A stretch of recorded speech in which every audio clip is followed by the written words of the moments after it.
ସକାଳର ସୂରୁଜ ଦେଖିବାକୁ ହେଲେ ରାତିର ଅନ୍ତକୁ ଅପେକ୍ଷା କରିବାକୁ ହୁଏ। କ୍ଷୁଧାର ଜଳା ମେଣ୍ଟାଇବାକୁ ହେଲେ ରକ୍ତକୁ ଘର୍ମ କରି ବୁହାଇବାକୁ ହୁଏ। ସେ ପ୍ରେମ ହେଉ ଅଥବା ହେଉ ଏକ ଯୁଦ୍ଧ, ଲହୁରେ ଏଠି ନିଜ ନାଁ ଲେଖିବାକୁ ହୁଏ। ସ୍ୱାଧୀନତା ହେଉ ଅଥବା ହେଉ ନିଜ ଅଧିକାର, ଏଠି ଉଚ୍ଚା କରିବାକୁ ହୁଏ ନିଜ ସ୍ୱର।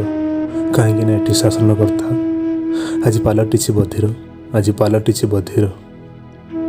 ଚାଷୀ କୁହେ ଏଠି ମୋତେ ଭୀଷଣ ଶୋଷ, ପିଇବାକୁ ଦିଅ ଟିକେ ଜହର। ପ୍ରଶ୍ନ ଉଙ୍କି ମାରୁଥାଏ ନୀତି, ଏଠି ଭୁଲ ବା କାହାର?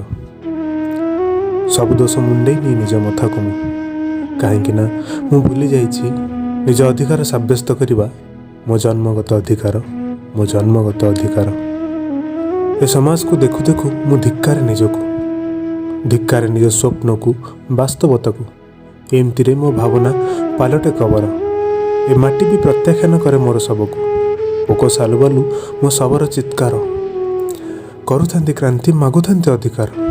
କରିବାକୁ ନିଜ ଶବର ସତ୍କାର ମୁଁ ମାଗୁଥାଏ ଶେଷ ଅଧିକାର, ଶେଷ ଅଧିକାର, ଶେଷ ଅଧିକାର।